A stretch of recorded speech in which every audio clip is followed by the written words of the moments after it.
Welcome to Biography Break, where each week you are introduced to a new picture biography of a person you should know, read by somebody you do know.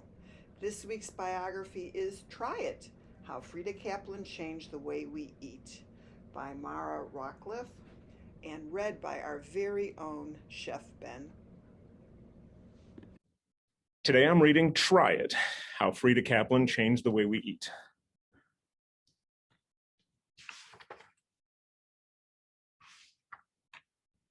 When Frida Caplan went to work at the 7th Street produce market, she saw boxes of bananas, piles of potatoes, truckloads of tomatoes, apples as far as the eye could see.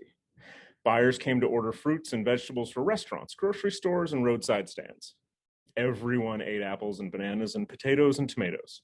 So the market sold a lot. Now, there was nothing wrong with the potato. Still, Frida thought, why not give something new a try?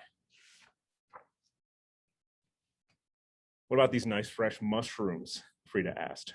The men at the market told her nobody eats those. Frida thought more people might eat mushrooms if they had the chance. Frida was persistent. She liked selling mushrooms, and people liked to eat them. They ordered them at restaurants. They tossed them in their carts at the grocery store. They snatched them up at roadside stands. Frida sold so many mushrooms, people started calling her the Mushroom Queen. Soon, Frida had her own spot at the market.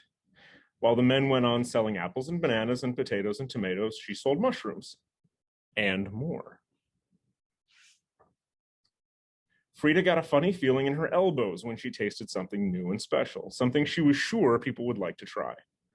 With a good name, we call them Chinese gooseberries, but they come from New Zealand. Well, they are brown and fuzzy like a kiwi bird.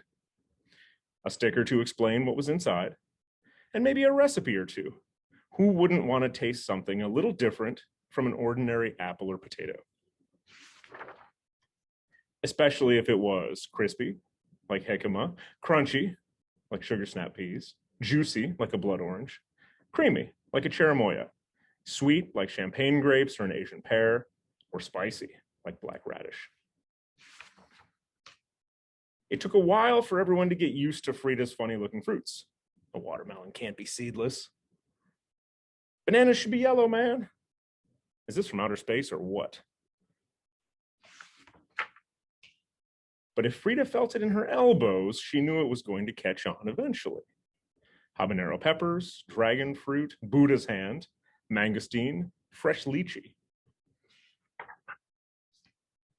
The 7th Street produce market still had boxes of bananas, piles of potatoes, truckloads of tomatoes, and apples as far as the eye could see. But now, thanks to Frida, it also had mounds of mangosteen, heaps of jicama, and quantities of quince. Year after year, Frida kept coming up with fresh ideas, and everybody was all ears, especially about the baby corn. Farmers dug for tips on what to grow. How about purple potatoes? Cooks peppered her with questions. Reporters pleaded for a scoop about the next big thing. It might be prickly, like a nopale, which is a cactus, gooey, like passion fruit, funny shaped, like star fruit, or flat, like the donut peach. If Frida felt it in her elbows, that was that.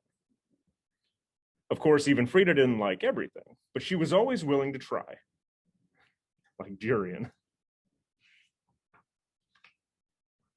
Frida's grown-up daughters came to work with her, and they had fresh ideas too. How about green cauliflower? Why not yellow tomatoes? Or purple asparagus?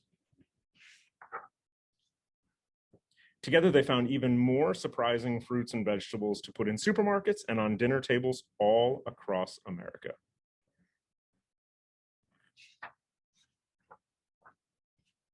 Because once people have eaten apples and bananas, purple potatoes or yellow tomatoes, kiwi fruit and sugar snap peas and spaghetti squash, who knows what they'll try next?